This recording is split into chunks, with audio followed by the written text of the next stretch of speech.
It was a quiet Sunday morning when billionaire Ethan Blake stepped out of his sleek black car. The city around him buzzed with life, cars honking, vendors shouting, and people going about their day. But inside Ethan, there was only stillness. Dressed in a crisp charcoal suit with a subtle golden pin on his lapel, he carried himself like a man who owned the world. And in many ways, he did. Ethan was the founder and CEO of Blake Holdings, one of the most powerful and influential companies in the country. His empire stretched across real estate, steel, logistics, and philanthropy. Buildings bore his name, awards lined his walls, and the media painted him as the perfect blend of power and kindness. But for all his wealth and recognition, there was one thing Ethan Blake didn't have: his family. Years ago, his only son, Daniel, had fallen in love with a woman Ethan had never approved of. Not because she wasn't good, but because she came from nothing. Ethan had been blinded by pride, thinking love could never survive between two people who lived in such different worlds. The argument had been bitter, and Daniel had walked out of the mansion that day, never to return. Months later, Ethan received the call that shattered him. Daniel had died in a tragic car accident. He never got to apologize. He never got to say goodbye. That wound stayed with him, buried beneath layers of success, sealed behind marble walls and luxury. Ethan spent years trying to distract himself with charity. Every weekend he visited poor communities, giving away bags of rice, school supplies, and money to those in need. But no matter how much he gave, he always returned to a cold, quiet house with no laughter, no pictures of grandchildren, no Daniel. His staff treated him with respect, but none with the warmth of family. He often stood at the top balcony of his mansion at night, overlooking the city lights, whispering, "What good is all this if there's no one to share it with?" That morning, as Ethan walked down a narrow alley to visit a slum community, his team was already there, organizing the donation drive. Children were lining up barefoot, holding empty bags with hope in their eyes. Ethan smiled faintly, handing over toys and rice to small hands. He always found brief joy in these moments, but today, something was different. As he turned to leave, a voice stopped him in his tracks. "Sir, wait." He turned around and saw a girl, no more than 13, standing just beyond the line of people. She had tangled hair, worn-out slippers, and a faded green dress that hung loosely on her tiny frame. But there was something about her eyes. They weren't pleading, they weren't afraid, they were steady, calm, familiar. "I'm sorry," Ethan said, confused. "Did you not get anything?" "I don't want anything," she replied softly. She reached into her pocket and pulled out a heart-shaped pendant. "I want to give you something." Ethan narrowed his eyes as he took the pendant from her hand. It was old, scratched, but he recognized it instantly. His fingers trembled as he opened it.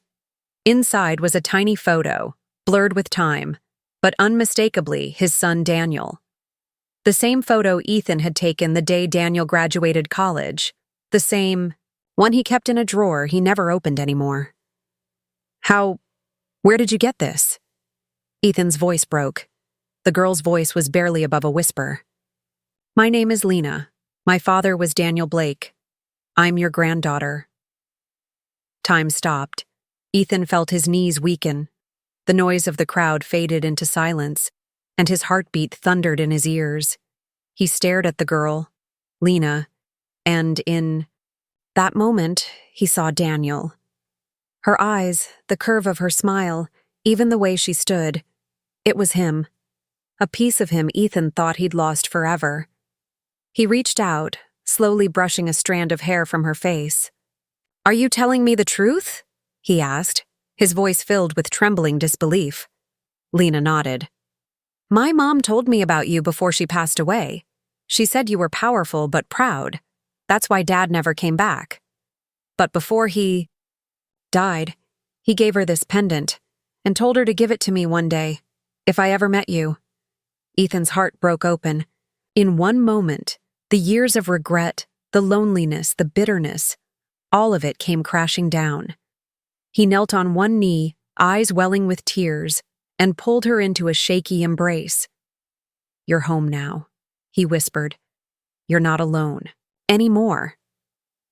But he had no idea that bringing Lena into his world would change everything, and that very soon, he would have to risk it all to save not just her life, but her soul. Ethan didn't sleep that night. His mind was racing, heart pounding with every memory he'd tried to forget. The image of Lena's face haunted him in the best way possible.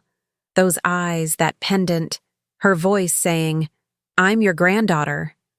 For the first time in years, the massive mansion didn't feel hollow. There was someone in the guest room upstairs, someone who carried his blood, someone who might just bring life back to the cold marble halls of his lonely empire. The next morning, Ethan had his personal doctor visit early.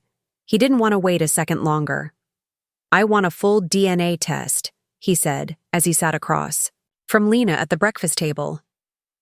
"Not because I doubt you," he explained gently, "but because I want to be absolutely sure." Lena didn't look offended.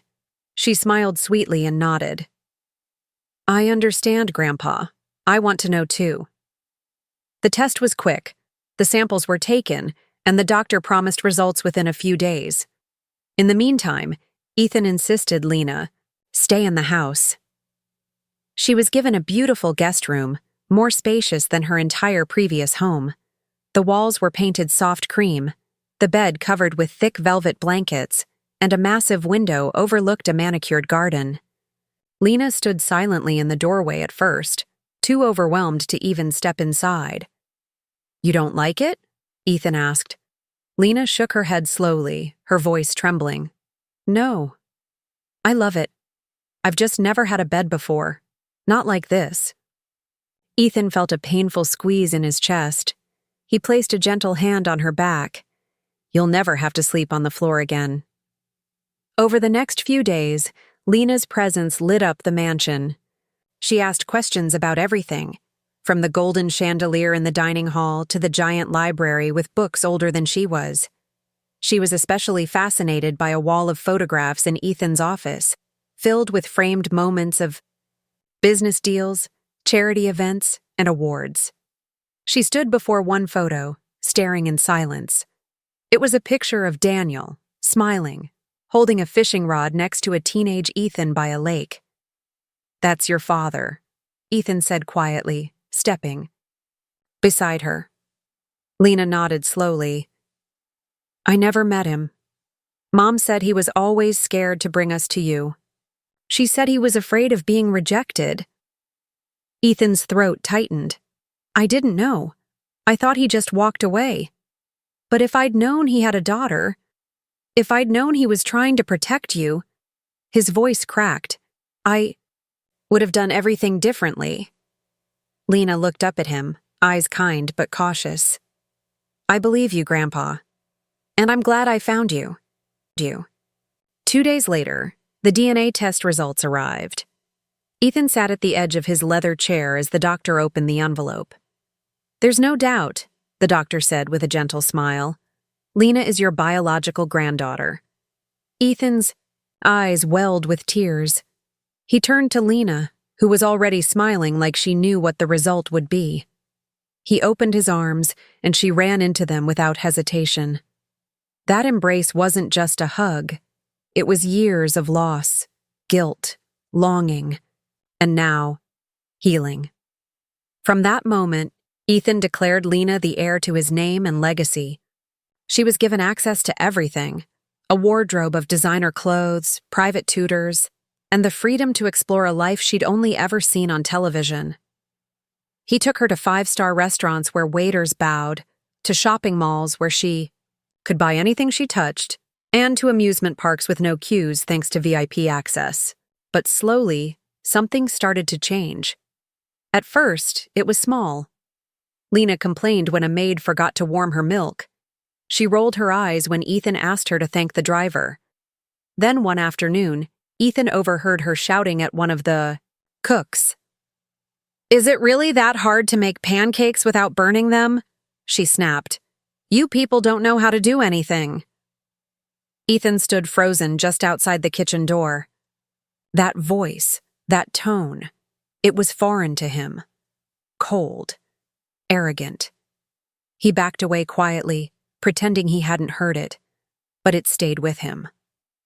That night, as Lena scrolled on her new iPhone while lounging on the massive velvet couch, Ethan sat, across from her, watching silently. She didn't notice. The girl he brought in with dusty shoes and grateful eyes was disappearing. In her place was a child drowning in luxury. He began to wonder, had he made a mistake? Was he loving her too? Much too quickly? Giving her everything when what she truly needed was nothing. Ethan closed his eyes and whispered, "Daniel, my son, what would you do?" He knew what he had to do, and it would break his heart, but if he didn't act soon, he might lose Lena all over again. The morning sun filtered through the grand windows of the Blake mansion, casting golden lines across the marble floors.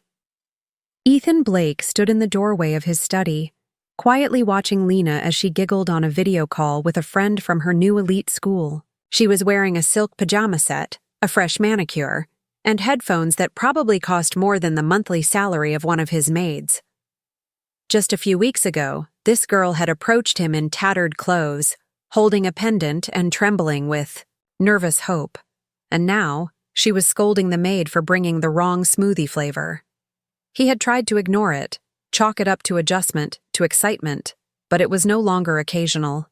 Lena had changed. She was no longer shy or humble. She had grown cold, dismissive, and entitled. She rarely thanked the staff, rolled her eyes when told no, and once when Ethan took her to visit a charity school, she had whispered, "Ew, why do these kids look so dirty?" thinking he didn't hear, but he did. And that night, he didn't sleep. The next day was Lena's birthday. Ethan had pulled out all the stops, caterers, live music, decorations, and more. He knew it was too much, but part of him hoped the love behind the celebration would reach her heart. When Lena came down in her new designer dress, her face lit up until she noticed the crowd. "Who are they?" she asked with a frown. Ethan smiled warmly. "Some of your old friends from the neighborhood. I thought you'd like to celebrate with the people who knew you before all this." Lena froze, her face falling into a blank stare. "Grandpa, they don't belong here." "What do you mean?" "They're just here for the food," she said, her tone cold. "They don't understand this life. They're embarrassing." Ethan's heart sank. "Lena, they're your friends." She didn't respond. She simply turned and walked toward the garden, where she posed for photos and laughed with the new rich kids she'd recently met. The children from her old neighborhood stood awkwardly in the background, watching silently. And when one of them, a little girl in a patched-up dress, reached out to compliment Lena's outfit and accidentally brushed the fabric, Lena pulled back sharply. "Don't touch me. You'll ruin it." Ethan saw the entire thing, and in that moment, something inside him snapped. Later that night, after the party, he knocked on Lena's door. She was sitting on her bed surrounded by unopened gift boxes. Most from the poor kids who had brought handmade cards, cheap candies, and used storybooks. "These are trash," she muttered as she pushed them toward the edge of the bed. "I'm not even opening them." "Then why keep them at all?" Ethan asked from the doorway, his voice calm but heavy. Startled, she looked up. "Grandpa, I didn't know you were there." "Lena," he said, stepping inside slowly, "do you remember what you told that little girl today? The one who touched your dress?" Lena hesitated, then shrugged. "I don't know." "She shouldn't have." Ethan sat beside her. "Do you know I started this company with nothing but a bus ticket and a toolbox?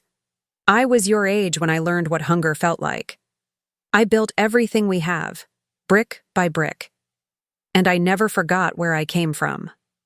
Well, I didn't come from that world, Lena said coldly. I don't belong with people like them. Ethan stared at her, a deep ache forming in his chest. You did come from there. You were one of them before you walked into this mansion. Or have you forgotten already? Lena looked away, clearly uncomfortable, but said nothing. The next morning, Ethan walked to the kitchen and saw one of the maids carrying a large garbage bag. What's that? He asked. Miss Lena asked us to throw these away, she said. The presents from yesterday. He took the bag, opened it, and stared at the contents. A paper flower with Happy Birthday Lena written in D crayon, a tiny hand-knitted pouch, a second-hand necklace, all of it untouched. Ethan's hands trembled as he took out a small card made from cardboard. Inside, written in broken letters, Even if we're poor, we love you the same. Tears filled his eyes. That night, as Lena sat watching a movie in the home theater, Ethan quietly entered. She looked up, confused. Pack a small bag, he said simply. Why? Are we going somewhere? He nodded. Yes, tomorrow morning. We're leaving the mansion. For how long? I'm not sure yet. She laughed awkwardly. Wait, seriously? But I have classes. And my new clothes? Forget all that for now, he said. Just pack what you need. The next day, their luxury car dropped. Them off not at an airport, but at a rural bus terminal. Lena looked around, completely confused. Where are we going? Ethan didn't answer. He led her onto a rusty, crowded bus that drove for hours until the towering city skyline was nothing but a memory. Eventually, they arrived at a remote village surrounded by rice fields, chickens, and wooden huts. Ethan led her to a small bamboo house with a tin roof, no electricity, no fans, no Wi-Fi. She stood frozen. Is this a joke? This is our home now. What do you mean? What about the mansion? What about the cars? They're gone. The company collapsed. We've lost everything. Lena stared at him in horror. So we're broke? Ethan nodded slowly. We have this hut. And each other. Lena's lips quivered. But this can't be real. It's not fair. No, Ethan whispered. But sometimes life has a way of humbling us. And maybe that's what we both need right now. And just like that, the girl who thought she owned the world would now have to fight to understand it. The first night in the small bamboo hut was a storm of discomfort for Lena. The silence was unsettling, broken only by the distant croaking of frogs and the rustling of leaves in the wind. Her bed was a thin mat laid on a wooden floor that creaked with every movement. There was no air conditioner, no fan, just the sticky heat of the countryside clinging to her skin. Mosquitoes buzzed around her ears, and the soft humming of a generator from another home made her realize how much she'd taken silence and comfort for granted.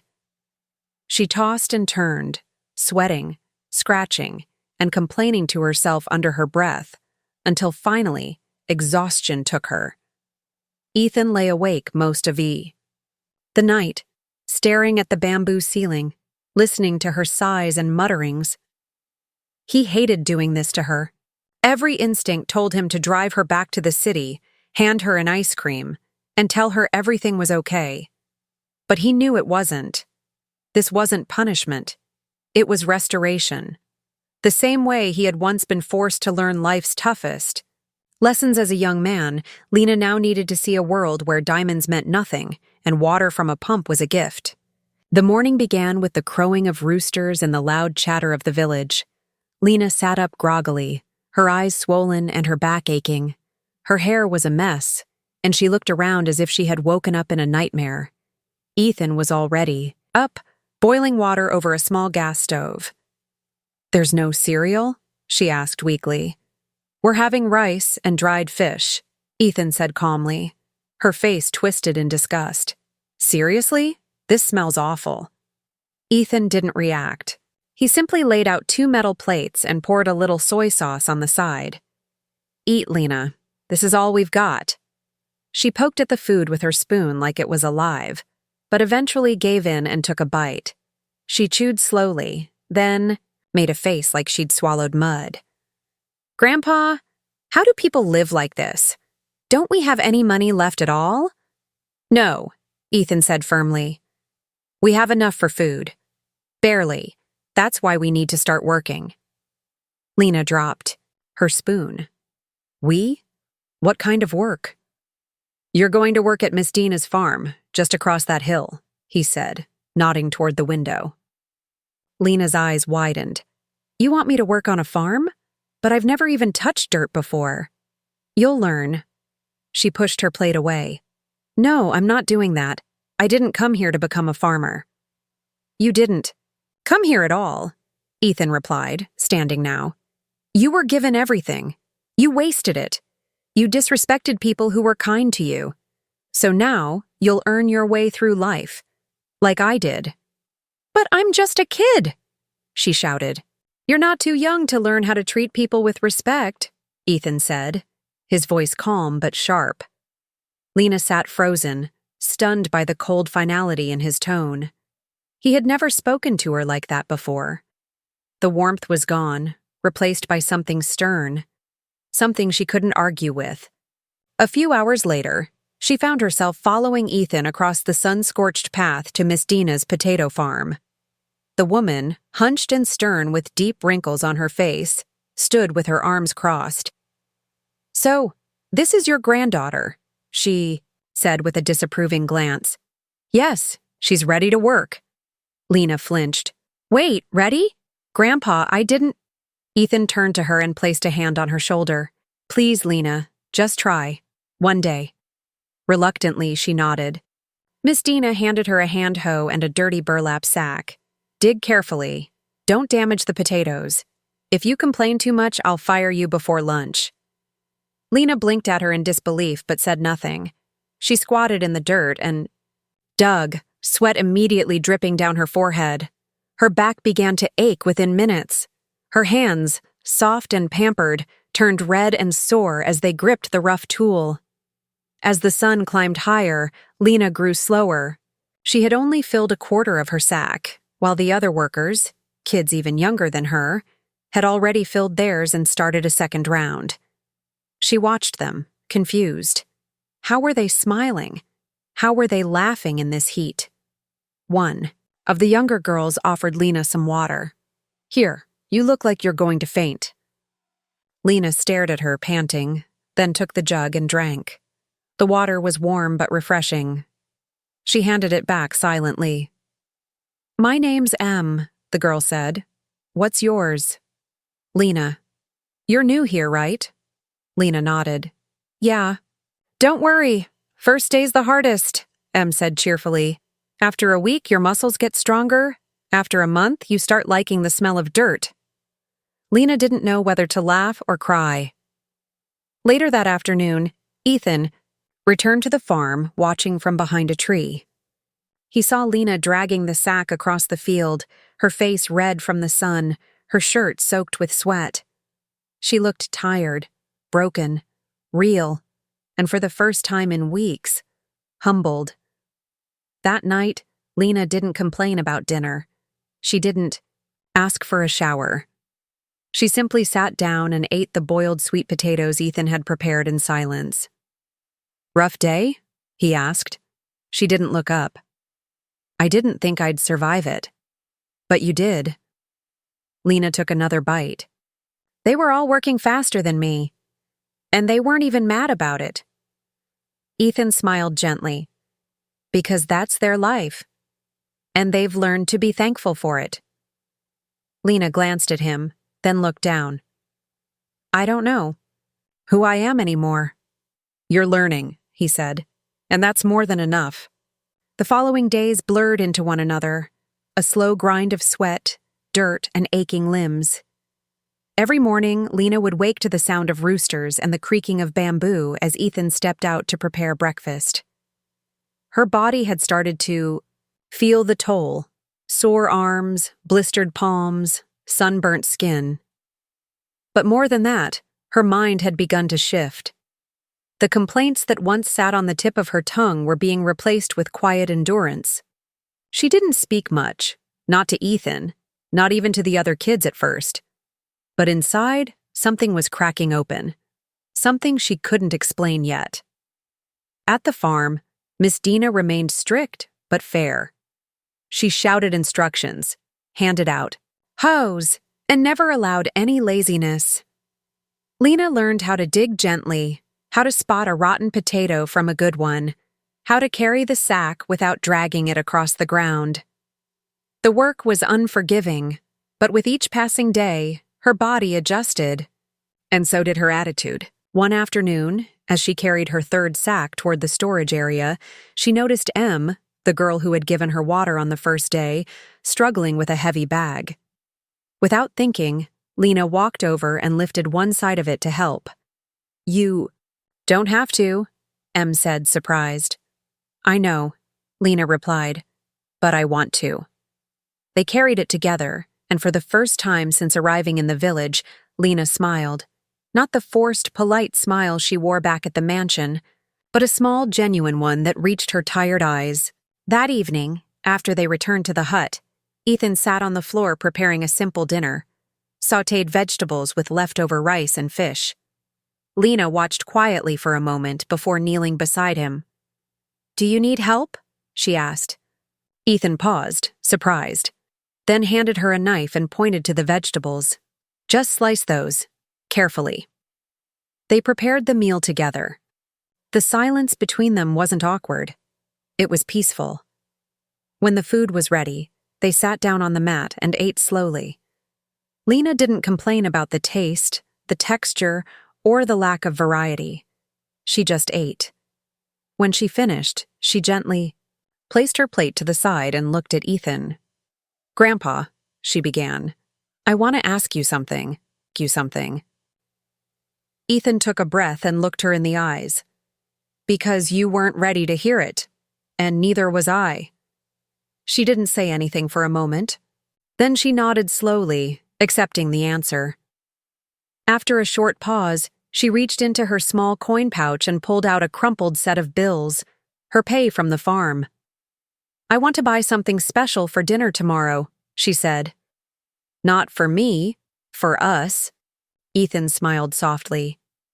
"Are you sure you want to spend it?" "Yes," she said with confidence. "I earned it." The next morning, they went to the local market together. Lena walked beside Ethan, holding his hand loosely but without embarrassment. As they browsed stalls, she picked out rice, vegetables, and one small portion of pork, just enough to make adobo. As they were leaving, Lena noticed a thin man sitting by the roadside. His clothes were torn, his hands trembling, and his eyes hollow with hunger. Without hesitation, she stopped. "Wait, Grandpa," she said, then walked over to a vendor and bought 2 small skewers of banana Q and a bottle of cold water. She knelt beside the man and gently handed him the food. "Here," she said, "eat this." The man looked at her with watery eyes and slowly nodded his thanks. Ethan watched the scene unfold, his throat tightening. He remembered how she used to turn her head away from beggars, how she once refused to touch a gift from a child because it looked dirty. And now here she was, using her own hard-earned money to feed someone who had nothing. Later, as they walked back to the hut, Ethan finally spoke. "You didn't have to do that, you know." "I know," she said, glancing up at him. "But I've been that hungry before. I remember." Back at the hut, Lena insisted on cooking the adobo. Ethan sat nearby, quietly observing as she carefully measured the soy sauce and vinegar, stirred the garlic and pork, and adjusted the flame like someone who had been doing it for years. The smell filled the tiny room, rich and savory, making Ethan's stomach growl. When she placed the finished dish in front of him, he took the first bite and smiled. "This is perfect," he said. Lena grinned. "It better be. I used all my money on it." They ate together, laughing softly between bites.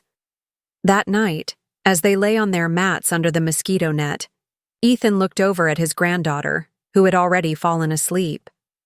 She was no longer the girl who had thrown gifts in the trash or insulted servants. She had changed, and he didn't need a DNA test to see that she truly belonged in his heart. But the story wasn't over yet, because the next chapter would test them both in ways they never expected. The next few weeks unfolded in ways Ethan never could have predicted. Each morning, Lena rose with the sun, tied her hair in a messy ponytail, and set off for the potato farm without needing to be asked.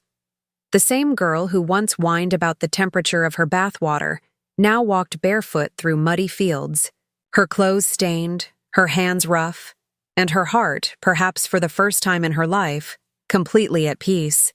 She had become friends with Em and the other workers, playing simple games during breaks, sharing snacks, even laughing without filters.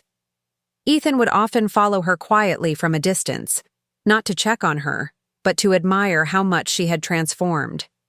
He saw her joking with a boy who helped her lift heavy sacks, saw her giving half of her lunch to a child who forgot theirs, and even noticed her gently comforting a small girl who had hurt her foot on a sharp rock. These were the moments that made Ethan's heart ache in the best way, a proud ache, a fulfilling ache. His granddaughter, who had once looked down on people, was now walking among them with dignity and kindness. One morning, while gathering wood outside the hut, he heard someone calling from the road. It was Miss Dinah, the farm owner. "Mr. Blake," she called. "I thought I'd find you here." He walked over to her with a smile. "Everything okay?" She nodded, then chuckled. "More than okay. I wanted to tell you something. I've been watching that granddaughter of yours. At first, I thought she'd give up. But now, I admire that kid. She works hard, never complains. She's even helping other children on the farm. You should be proud." Ethan felt his chest swell with warmth. "Thank you, Dina. That means more than you know."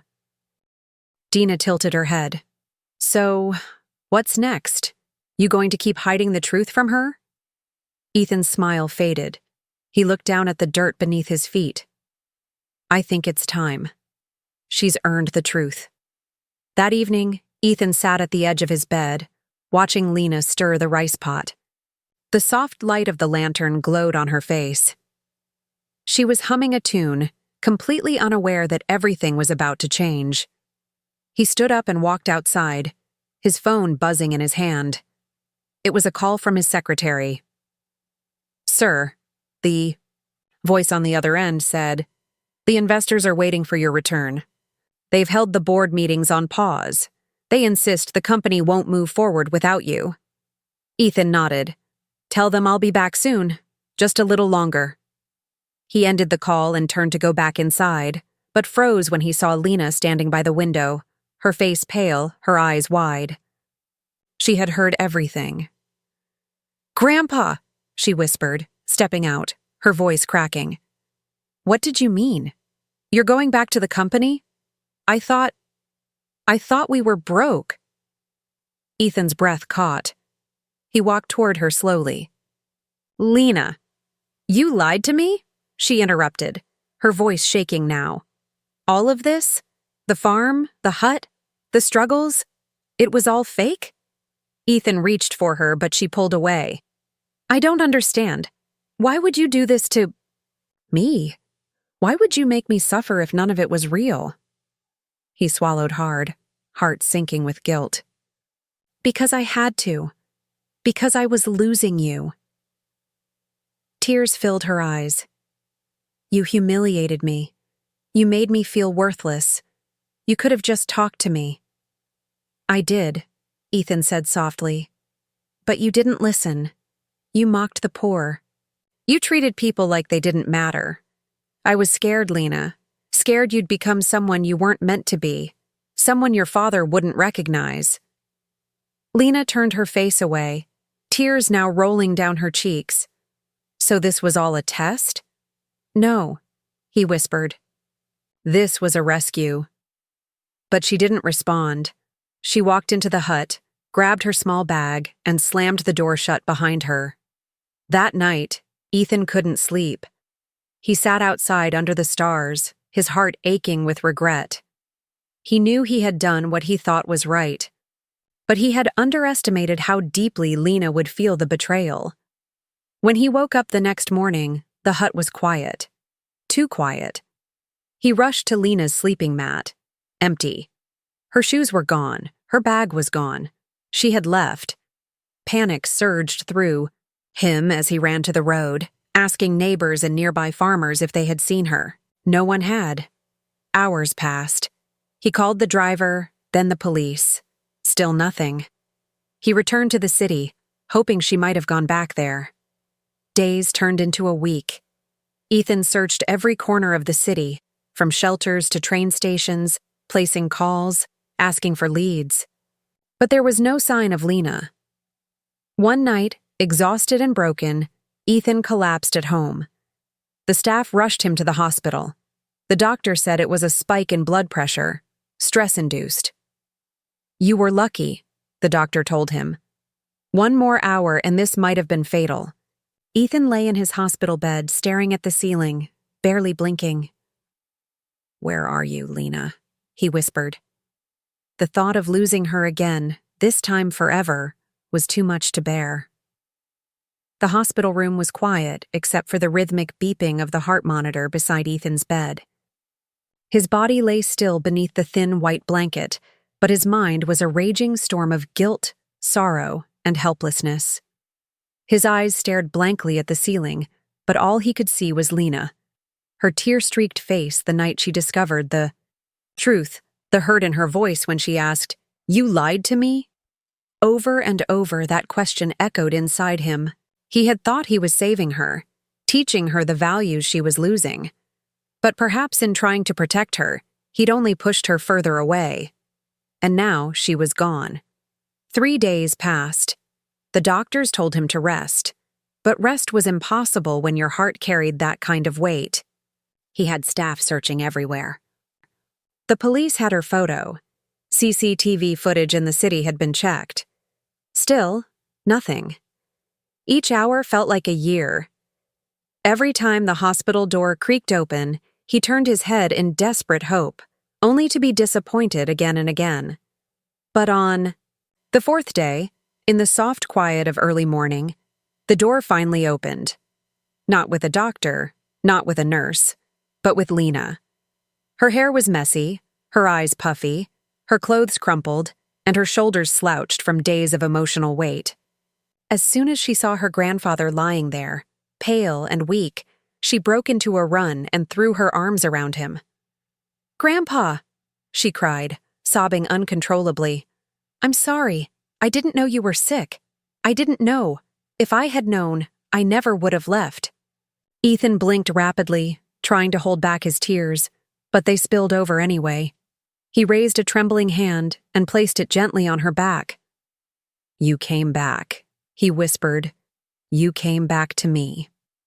She pulled away just enough to see his face, wiping her tears but failing to stop them. "Miss Fay saw me at the mall," she said, sniffling. "She told me you collapsed. I couldn't stay away. I don't care about what happened anymore. I just want you to be okay." Ethan gripped her hand tightly. "I was so afraid I'd never see you again, sweetheart. So afraid I'd lost you." Lena shook her head. "You didn't lose me, Grandpa. I was just confused. Hurt. I thought you didn't trust me, but the more I thought about it, the more I realized you were right." Ethan furrowed his brow. "Right? I did change," she admitted. "After you brought me into the mansion, I forgot who I was. I forgot where I came from. I started to believe I was better than everyone else, that I deserved everything just because of a last name. But working in that field, meeting those kids, living in that hut, it made me see what really matters." Ethan listened in silence, overwhelmed by the maturity in her words. "I understand now," she continued, "why you had to do it. It hurt, but it opened my eyes. I don't ever want to be that girl again, the one who threw away gifts. and look down on people. That wasn't me. That was someone blinded by comfort. I want to be someone my dad would be proud of. Ethan smiled faintly, tears glistening in his eyes. You already are, Lena. You already are. She leaned forward and kissed his forehead. Just promise me one thing. Anything. No more lies, she said softly. Even if the truth is painful, I want to hear it from you. Always. He nodded. I promise. That moment marked not just a reunion, but a rebirth, a bond that had been tested in fire and emerged. Stronger, purer. Lena stayed by Ethan's side during his recovery, refusing to leave the hospital room even once. She read to him, fed him when he was too weak to move, and reminded him, gently but firmly, to take his medicines. The staff began to notice the change. She greeted everyone with warmth, said thank you even for the smallest things, and never once raised her voice again.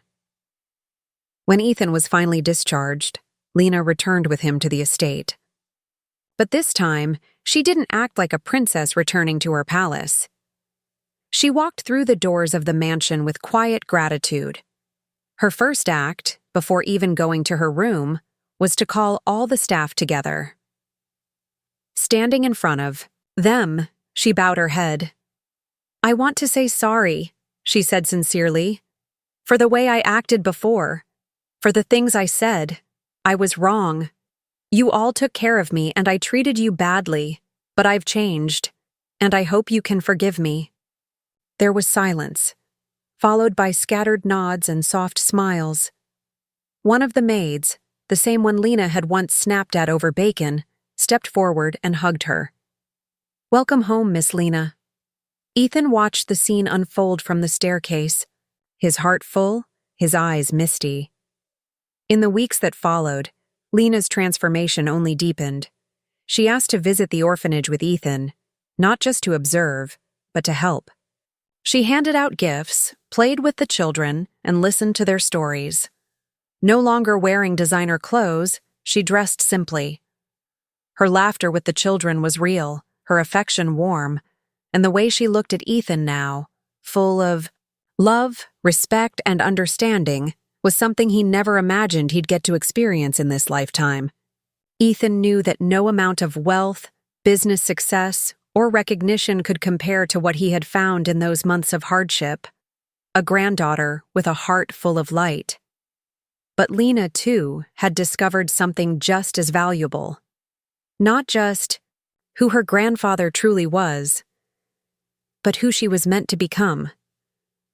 A year passed, and everything changed, but in the best possible way. Lena was no longer just the granddaughter of a billionaire. She was now known across the city's outreach centers and rural villages as Miss Lena Blake, the young woman who spoke kindly, gave generously, and carried herself with a grace that couldn't be bought with money. Every week, she joined Ethan in his charity work, handing out school supplies, rebuilding broken homes, organizing food drives. But more than that, she sat down with the people. She listened to them. She held their hands. She remembered their names. The Blake Mansion once, a fortress of luxury and silence, had become a vibrant place of community service.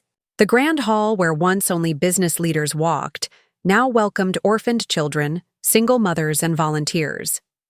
Lena transformed her old bedroom into a donation room, stacking shelves with clothes, toys, and food. The girl who once threw away handmade gifts now made scrapbooks filled with thank you cards and letters from kids across the country. She read them every night before bed, never forgetting what they taught her. Ethan watched it all quietly. He had regained his health, but more importantly, he had regained something he thought he'd lost forever: hope.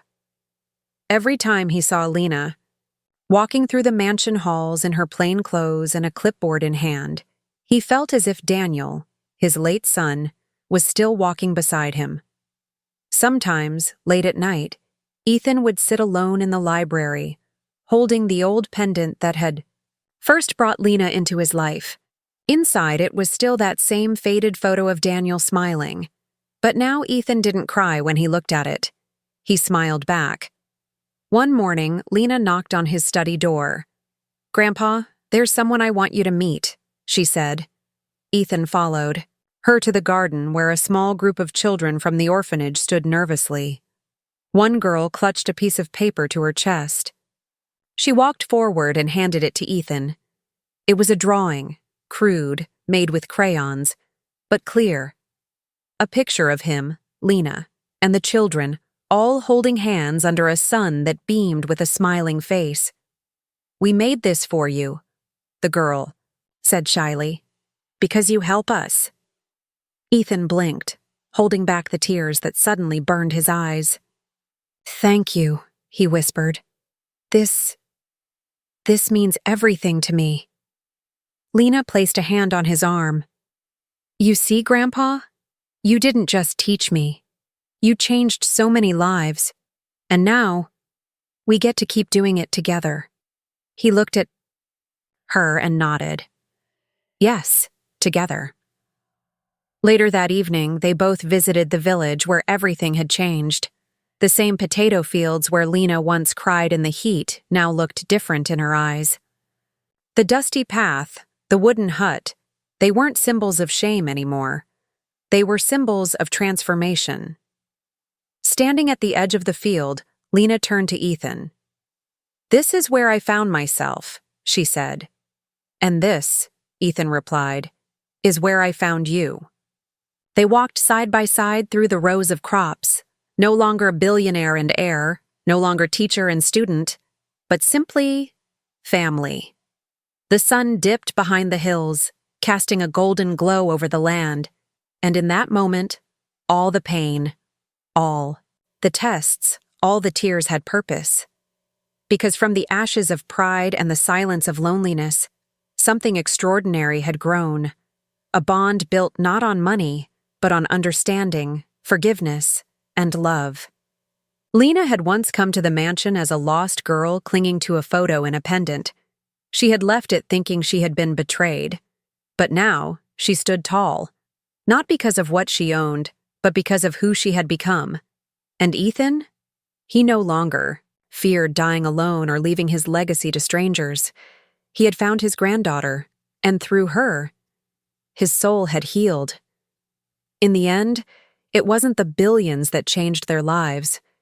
It was the lessons hidden in the dirt, the tears cried, in silence, and the love that grew in the hardest of places.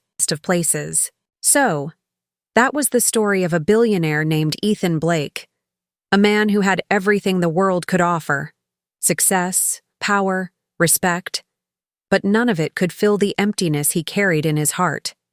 Not until a little girl walked into his life, holding a pendant, and the memory of a son he never got to say goodbye to.